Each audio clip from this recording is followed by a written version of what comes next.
বাংলাদেশের উত্তরাঞ্চলের ঐতিহাসিক শহর রংপুরে দাঁড়িয়ে আছে এক নীরব সাক্ষী, তাজহাট জমিদার বাড়ি। শত বছরের পুরনো এই রাজকীয় স্থাপনা শুধু ইট পাথরের ভবন নয়, এর প্রতিটি দেয়াল যেন বহন করে ইতিহাস, ঐতিহ্য আর জমিদারি যুগের অজানা গল্প। আজ আমরা জানব তাজহাট জমিদার বাড়ির রহস্যময় অতীত, নির্মাণ ইতিহাস এবং এর অসাধারণ স্থাপত্য সম্পর্কে।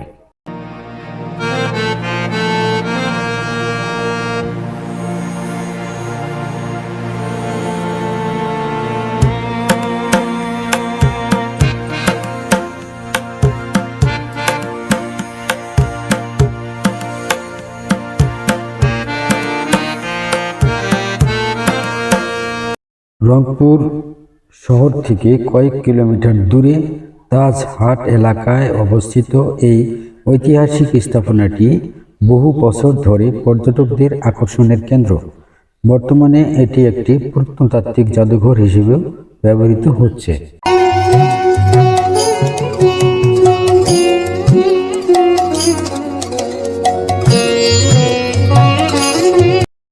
তাজহাট জমিদার বাড়ির নামকরণটি কিভাবে হলো এটি এবার বলছি আপনাদেরকে।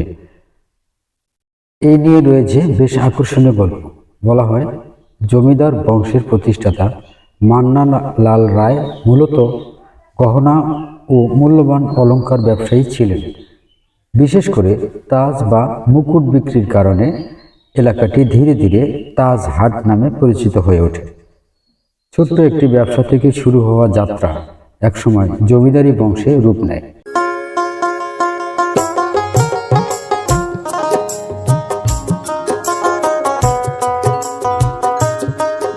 তাজহাট জমিদার বাড়ির বর্তমান স্থাপনাটি নির্মাণের কৃতিত্ব দেওয়া হয় মহারাজা কুমার গোপাল লাল রায়কে। বিংশ শতাব্দীর শুরুতে এর নির্মাণ কাজ শুরু হয় এবং কয়েক বছর পর সম্পন্ন হয়। বিভিন্ন ঐতিহাসিক সূত্র অনুযায়ী নির্মাণকাল 1908 থেকে 1917 সালের মধ্যে ধরা হয়। জমিদার বাড়িটি নির্মাণে ব্যবহার করা হয়েছিল নান্দনিক নকশা, বিদেশি মার্বেল ও শৈল্পিক স্থাপত্য।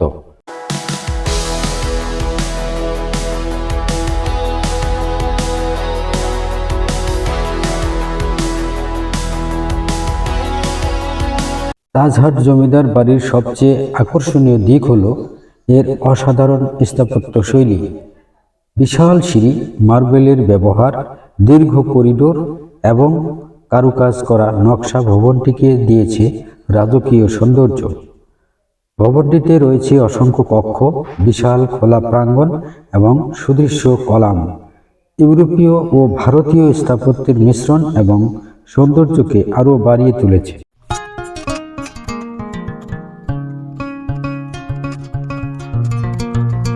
বিশাল সিঁড়ি, যা সাদা মার্বেল পাথরে তৈরি, প্রায় 28টির বেশি কক্ষ, ইউরোপীয় ও মুঘল স্থাপত্যের মিশ্রণ, কেন্দ্রে গম্বুজযুক্ত নকশা, সামনের বিশাল খোলা প্রাঙ্গণ ও পুকুর, সুশোভিত কলাম ও কারুকাজ।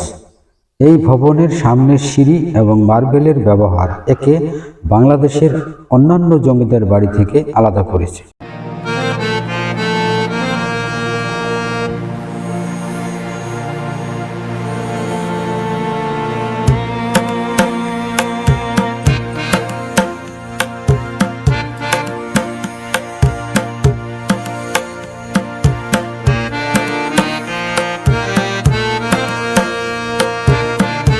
ভূমিকম্প ও পুনর্নির্মাণ। 1897 সালের বড় ভূমিকম্পে আগের স্থাপনার ক্ষতি হয়েছিল বলে জানা যায়। এরপর নতুন করে জমিদার বাড়ি নির্মাণ করা হয়।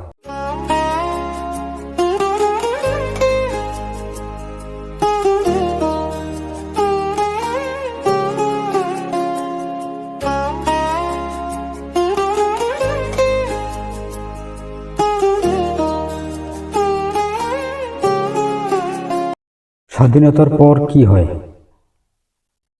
জমিদারি প্রথা বিলুপ্ত হওয়ার পরে ভবনটি বিভিন্ন কাজে ব্যবহৃত হয়। একসময় কৃষি প্রশিক্ষণ কেন্দ্র এবং আদালত হিসেবেও ব্যবহৃত হয়েছিল। পরে এটি সংরক্ষিত স্থাপনা হিসেবে ঘোষণা করা হয় এবং জাদুঘরে রূপান্তরিত করা হয়। বর্তমানে এখানে প্রাচীন মুদ্রা, শিলালিপি, পাণ্ডুলিপি ও ঐতিহাসিক নিদর্শন সংরক্ষিত আছে।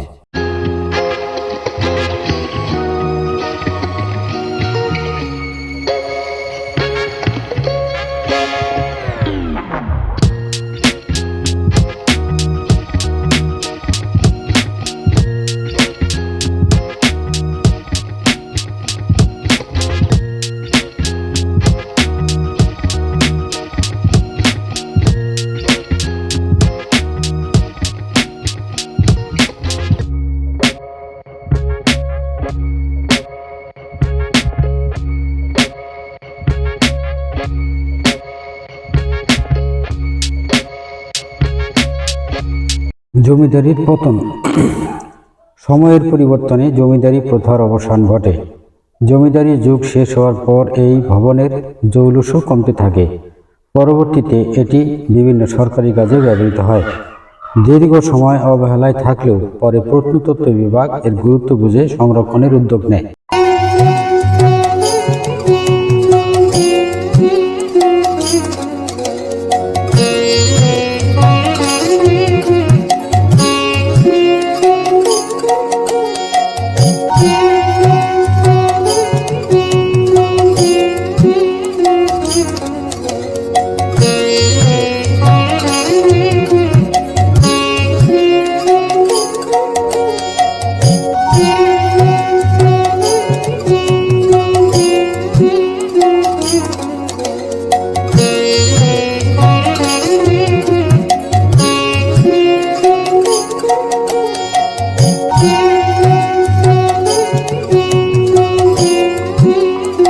বর্তমানে তাজহাট জমিদার বাড়ি একটি প্রত্নতাত্ত্বিক জাদুঘর। এখানে সংরক্ষিত আছে প্রাচীন মুদ্রা, ঐতিহাসিক নিদর্শন এবং বিভিন্ন প্রত্ন সম্পদ। দেশের নানা প্রান্ত থেকে মানুষ এখানে ইতিহাসকে কাছ থেকে দেখতে আসে।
ইতিহাস কখনো শুধুই অতীত নয়, বরং ভবিষ্যতের জন্য শিক্ষা।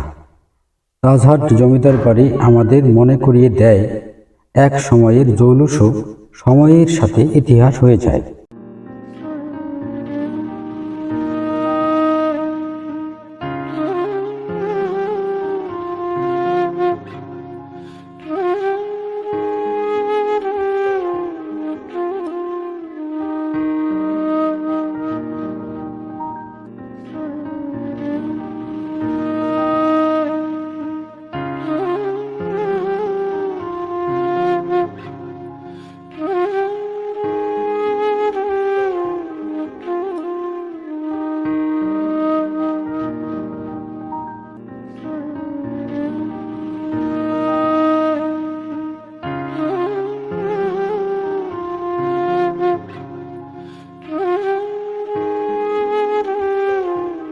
মাঝপথে বলে দিই, আমার ভিডিওটি যদি আপনাদের ভালো লাগে তাহলে লাইক দিন, শেয়ার করুন এবং ইতিহাসের এমন অজানা গল্প জানতে সাবস্ক্রাইব করতে ভুলবেন না।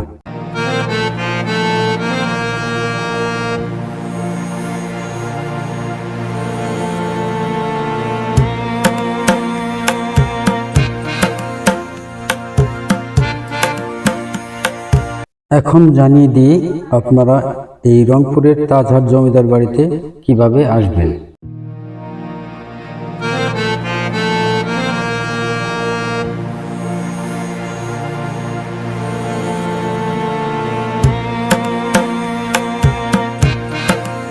দেশের যে কোনো প্রান্ত থেকে সোজা আপনারা রংপুর শহরে চলে আসবেন।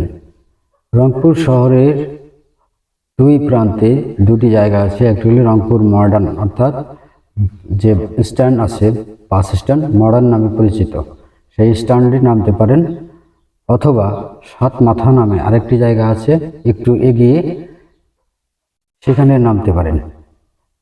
এখানে নেমে রিক্সা বা অটো রিক্সা যোগে যেভাবেই হোক আপনারা সোজা তাজহাট জমিদার বাড়িতে চলে যেতে পারবেন।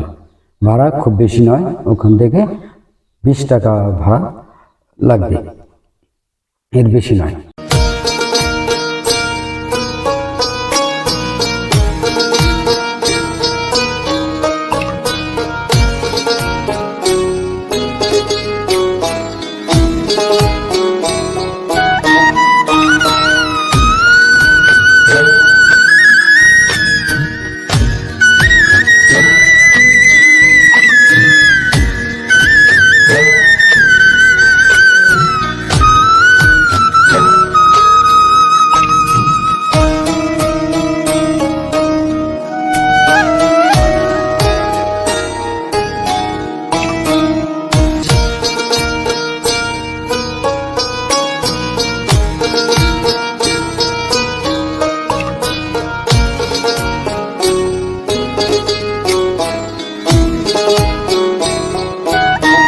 মূল ফটকে প্রবেশের আগে আপনাদেরকে অনেক নিয়ম কানুন পড়ে নিতে হবে। ওখানে সাইনবোর্ডে অনেক নিয়ম কানুন দেওয়া আছে, সেগুলো মনোযোগ দিয়ে পড়ে নেবেন। তারপর আপনাদেরকে টিকিট করতে হবে। যারা দেশি দর্শক আছেন যারা, তাদেরকে 30 টাকা প্রতি টিকিটের মূল্য দিয়ে টিকিট কিনতে হবে, এবং বিদেশি যারা আছে তাদের জন্য ভিন্ন রকম তালিকা দেওয়া আছে। গাড়ি নিয়ে যারা আসেন, মাইক্রোবাস অথবা মোটরসাইকেল, এর জন্য আলাদা আলাদা ফি এর ব্যবস্থা আছে। আপনারা নিরাপদ জায়গায় নিরাপত্তা সহকারে গাড়ি রাখতে পারবেন, কোনো সমস্যা নেই। গাড়ি মোটরসাইকেল যাই বলুন, আপনারা নিরাপদ স্থানে ভিতরের বাউন্ডারির ভিতরেই নিরাপদ জায়গায় রেখে আপনারা ঘুরতে যাবেন। বিশাল বড় প্রাঙ্গণ, জমিদার বাড়ির সামনের যে বাগান, সেটি থেকে দেখা শুরু করতে পারেন, অথবা আপনারা সোজা চলে যেতে পারেন জমিদার বাড়ির ভবনের মূল ফটকের কাছে। ওখানে গিয়ে ওখান থেকে দেখা শুরু করুন।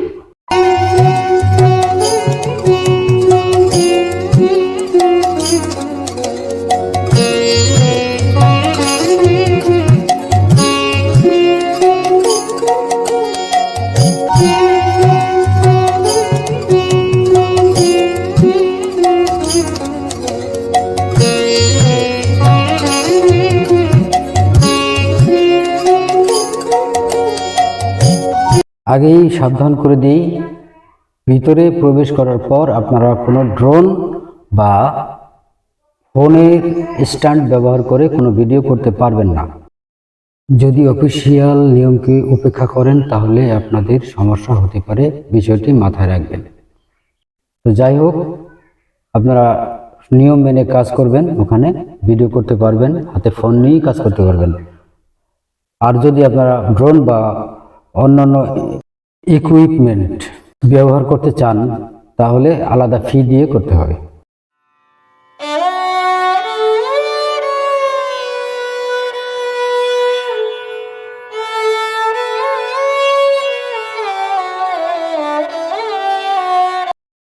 প্রিয় বন্ধুরা, এতক্ষণ আমার সঙ্গে থেকে ভিডিওটি উপভোগ করার জন্য আপনাদেরকে অনেক অনেক ধন্যবাদ এবং শুভকামনা জানাই। আমার সঙ্গে থেকে নতুন ভিডিও তৈরি করার উৎসাহ দান করুন। আজ এই পর্যন্তই। আল্লাহ হাফেজ, ভালো থাকবেন, শুভকামনা রইল।